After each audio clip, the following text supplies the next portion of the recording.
Welcome to At Issue. My name is H. Wayne Wilson. With the January 31st announcement that Caterpillar is moving approximately 300 jobs to the Chicago area, we felt it was time to take a look and get a feel of the sense of the community with the mayor and the president of the Chamber of Commerce. So let me introduce to you the mayor of the city of Peoria, Jim Ardis. Thank you so much for joining us. And also with us is Jeff Griffin. Jeff is president of the Peoria Area Chamber of Commerce. Thank you as well. Thank you. Before we get started in the conversation, I do want to mention that both the mayor and I had an opportunity to speak at Keller School in District 150. There is Nkrumah and me. I read Stick Dog Chases a Pizza. And so Nkrumah escorted me up to the classroom, and then I, of course, got all the signatures of all the classmates there at Mrs. Young's class. So how did you do Monday? I did good. I had a fourth grade class that we read a book about Paul Revere, and you know, we got a lot to be proud of with Peoria Public Schools, and I enjoyed the time at Keller. My kids went to Keller in Lundberg, so it was kind of a little homecoming for me. And you read the fourth grade as I did, and I'm amazed at some of the words that they're learning in those books. Same here. With that, Caterpillar did announce that they are moving up to 300 jobs to the Chicagoland area to a location yet to be determined. That comes 2 years after the announcement that they were going to build a new headquarters in downtown Peoria. To both of you, did you have any advance notice of this announcement? I had a call on Monday evening to meet down at the Visitor Center to meet with Mr. Umpleby at 7 o'clock. The chairman of the county board, Andrew Rand, and I were given the information, so an hour or so before they announced it publicly. And did you have any advance? So same timing of the invitation, minus the fact that the mayor and Chairman Rand had a meeting prior to myself and maybe a dozen other community leaders. At about 8:30, we were notified about what the mayor and Chairman Rand heard an hour previously. Your initial reaction? Stunned. It was just one of those moments that you, especially after the announcement a couple years ago. It wasn't.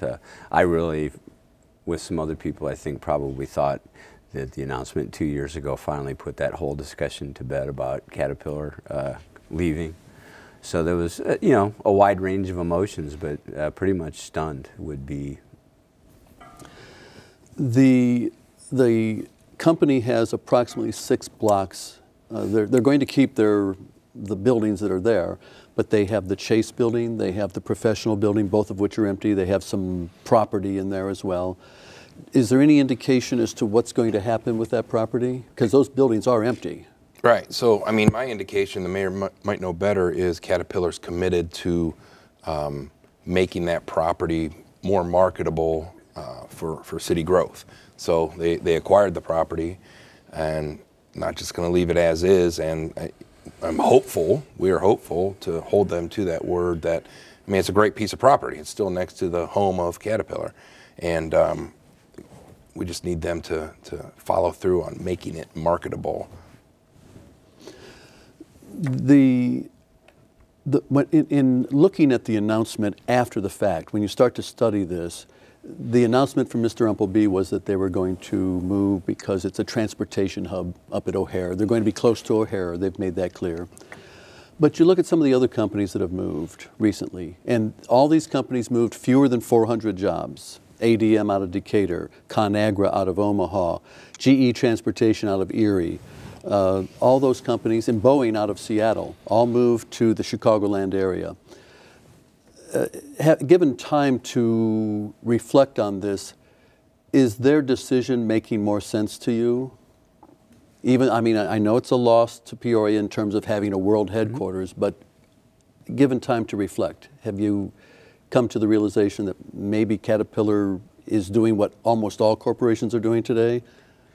I think that, and especially in light of the fact that we've had some time to consider it, we've also seen just in the last couple of weeks a number of articles in Crain's talking about this very thing that's happening right now with a lot of these big corporate decision makers moving their executive offices to the general Chicago area to be more high profile, to potentially have the opportunities to attract some of the young talent that's out there, be more competitive.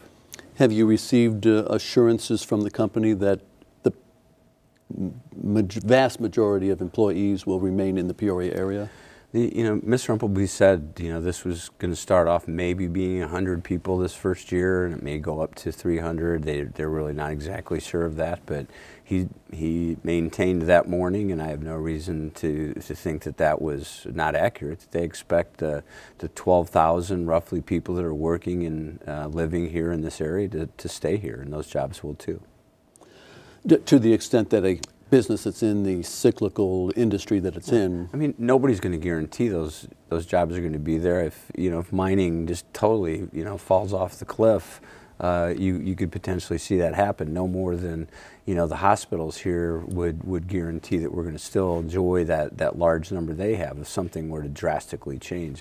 I'm as assured as I can be, obviously, that they're very realistic in the expectation that the rest of those jobs are going to stay here. And not that you can compare exactly, but you look at ADM, they kept their employees in Decatur. ConAgra kept almost all their employees in Omaha. Yeah, so I think that's what we've been talking about across tables the last week or so, and this is not to minimize the impact of what's happening, but talking to the 12,000 people that still live here and work here and get their tires changed and their hair cut and their laundry and their dry, all that.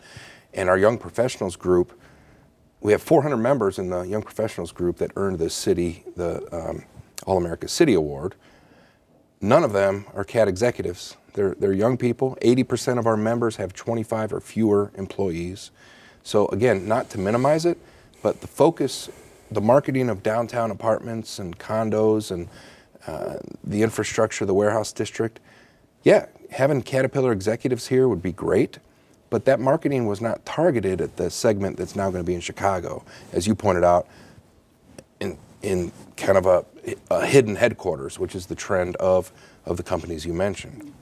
Most of those companies are either renting or have very small headquarters in Chicago without great big headquarters buildings. They're not involved with their little league, their church. I'm speaking too broadly, but what I'm saying is the fabric of the community is our membership, 1,000 members, small businesses who love Peoria. They're tied in with the medical district.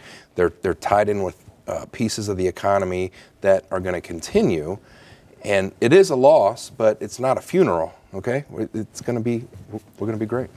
Yet the atmosphere in the community, just talking to the regular average citizen that goes to work and comes home, and they look at some of the Caterpillar layoffs that have occurred over the last 4 years, and then this news, and I don't know whether they completely digest it, but there seems to be a pall over the community, an atmosphere that is, how do you turn that around? Well, part of it, I think, really, H, and we kind of discussed this a little bit in the State of the City, but we really probably need to do a better job as community leaders and also folks in a position with the media to help educate everybody of all the other things that we do have going for us in the community. And that's not to say that we're not going to redouble our efforts of not only keeping and retaining a lot of those jobs that are here and expanding them, but also redoubling our efforts to have people look at this as a good community to come into. So the people that are feeling like that, a lot of them don't understand a lot of these the startup businesses that have happened here. They don't understand the amount of people that are involved in different levels of entrepreneurship and mentorship that are helping some of these new companies here. So part of it's not. I mean, I'll tell you this: that the number of people that we've lost, you mentioned, over the last 4 or 5 years. I mean, those losses, not only in numbers, but those losses are a lot more significant than these couple hundred executive jobs going to Chicago. They really are. And those are the ones that have kind of taken a bigger, you take that many jobs out of a community and the trickle-down effect that they've had with people that service Caterpillar and did a lot of that work that aren't anymore, the restaurants they're going to, where they're buying their clothes, and so on and so on. And we've been getting through that. I mean, we're working our way through that. So this recent announcement, isn't as dynamic as what we've been able to get ourselves through for the last few years. But again, to answer your question, we need to do a better job of helping people have more confidence in what's happening in the medical community and what's happening in some of the innovation space that really will help us in attracting more companies here. And moving along that same line, if you look at the Bureau of Labor Statistics, it's difficult, and you have to be a cheerleader. You have to say, okay, these are the small companies that are coming in, but Chicagoland has gained 110,000 jobs since the Great Recession. The rest of Illinois, downstate, has lost 40,000. So it's like you're swimming upstream sometimes. How successful has the chamber been? And I know that you're in contact with Jennifer Daly at the EDC. How successful are you in expanding jobs with companies already here, attracting new jobs? Yeah, so chamber numbers, employees are up from our small businesses specifically. Well, you talked about the dynamic of Chicago and downstate Illinois. It's tough. The numbers 100,000, 40,000 that you stated. I don't want to minimize that, but it's relatively small needle moving based on the population. 13 million in the state. Yeah. Are there any? So here's the thing. Here's what we're doing aggressively and what's being successful, and back to the small businesses and young people. We have great, talented young people here in Peoria, Greater Peoria, and we have 37 school districts in the region.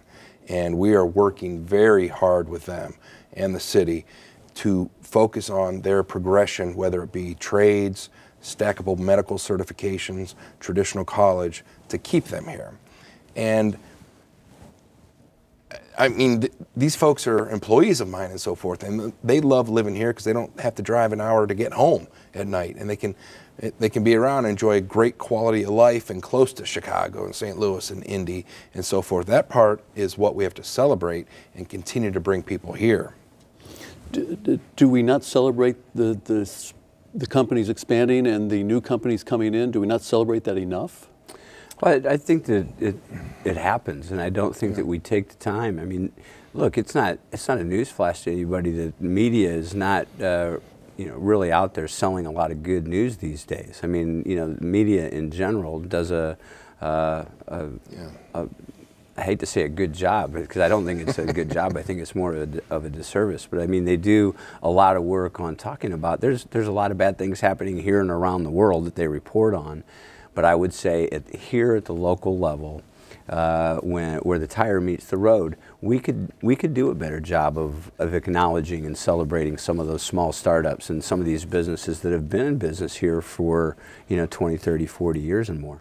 Well, being part of the media, would you like to take an opportunity to celebrate any companies? I'd love to. Well, when do we start? Right now. Yeah. No, there's a number of almost every week at Peoria City Council at the beginning of the meeting, we'll have proclamations, and we recognize and acknowledge businesses that have been in this community for decades. And we'll continue to do that. That's just not the information that anybody cares to pick up. I'm not, believe me, H, I'm not pointing a finger at you. There's a big difference between a station like this that's educational and informative and what I'm talking about, which is general news. Well, and I didn't take offense. I just, sometimes we have to tackle difficult problems in the media, and sometimes we in the media don't do a good enough job, and so I was just giving you an opportunity. Are there any new companies coming in? No, so like when I have friends, I'm sorry. Well, let me take two swings at that. I mean, RLI just got done with another $20+ million expansion of their world headquarters right here in Peoria, and I don't think a lot of people heard about that. Maui Jim's world headquarters is here. There's a whole. I mean, I could start spinning off a lot of different companies, from 10 people to several hundred people that are here doing business, and their business is increasing. So, we're glad to talk about those. There's going to be an announcement probably if not tomorrow, sometime next week, about a new company that's coming to Peoria. It's going to be opening in downtown Peoria. It's going to start off with, I believe, 30 or 40 jobs and might build to 150 over the next 3 years. Naturally, I think they'll hear about it this time just because that is something that people need to hear. But a lot of times these things just slip under the cracks. And you were going to add? What I was going to say is when I have friends that drive through Peoria, I mean, look at the hospitals. How nice of a view that is of what they've done to expand. And I mean, it's not just the access to health care, but all the jobs that help create and build that infrastructure. And, you know, like the mayor alluded to, we get a lot of, I get a lot of phone calls when there's bad news, but I don't get a whole lot of phone calls when there's good news. And we need to keep celebrating that. Bradley University has a huge project that's going to start. Frank Abnauer's selling a Spotted Cow, which has been 30 years, to another independently owned person. That's the fabric. I mean, obviously, Spotted Cow is part of what we do. It's not a hospital, but those are the type of stories that make a community great. Is there concern with regard to the philanthropic aspect of Caterpillar moving? Sometimes decisions are made by the 7th floor at CAT, and they are a big donor. They match dollars when United Way, for instance, et cetera. How concerned are you about the philanthropic aspect of this? I think that's a legitimate concern, H, and I think that you know, Caterpillar made a specific point in their announcement last week that they've invested over $50 million in this community over the last 4 or 5 years, and they don't expect that commitment to this community to change because of this announcement. So, you know, that's in a time like this. I mean, the not-for-profits and the different social groups in Peoria that are doing a whole lot of work have never been needing as much as they do right now. It's tough times out there, and they're definitely not getting the support that they would typically get from the Springfield. So that's very important. I don't expect to see a big drop in that because of Caterpillar's announcement last week. And you expect those executives who will move to the Chicagoland area will have ties to Peoria? Yeah, I mean, in terms of coming back, the CAT Visitor Center is here. Some of them are going to remain living here and have, I mean, not to answer the question too aggressively, but that was the report I received from some of the execs that are going to be there 4 days a week in an apartment, but still have residence here in Greater Peoria. So whatever the philanthropy, it's a concern, not to minimize, but again, back to the fabric of where they go to church, who they're associated with. I don't expect that to change much. But given time, and I'm talking years and years, maybe some new executives at Caterpillar will not have the ties to Peoria that Jim Umpleby has or his successor might have. Are you concerned that over time, given time, that the distance might be greater? I don't mean geographic distance, but... I wish I could read into the future like that. I mean, I have no idea if their decision to go to Chicago will be one that will still be in existence 10 years from now or 20 years from now. I have no idea about that. I know that outside of Caterpillar, I know that I have never, ever lived in or seen a community that gives as much back to philanthropically as this community does. And I think that that's just kind of part of, Jeff kind of said, it's part of our fabric. It's part of who we are and why we do things. So I think that regardless of what Caterpillar executive is or isn't living here, I think that our community is still going to be very strong in support of those groups. Proof of that is at the United Way, where they bring in more than $11 million in contributions every year. And that makes them, what's in United Way lingo, that's tier 1. That's the top of the nation. Yep. There are very few communities, virtually no communities of Peoria size that can do that. The unemployment rate is 6.6%. This is Metro now we're talking. Only Danville is higher at 7.2. Every other metro area in Illinois is lower than that. That adds to that atmosphere I was talking about before. Is there, you mentioned a new company that may bring 50, 60 jobs to start with, et cetera. Do you see that unemployment rate coming down? I do see it coming down. I think that for a lot of different reasons, when we get into these difficult economic times, Peoria has traditionally been slow going into a recession. We're usually better for a longer period of time, but once we do go into it, we usually lag coming out of it as well. And while some areas of the state have seen an improvement in that unemployment number, we're not yet. But I think when the economy turns around, we will. Keep in mind, and this isn't the blame game, but this is reality. And it's whether Jeff's the president of the chamber or I'm the mayor or whatever. At the end of the day, the most difficult challenge that we have or any other community in this state has, bar none, is the fact that we're in the state of Illinois.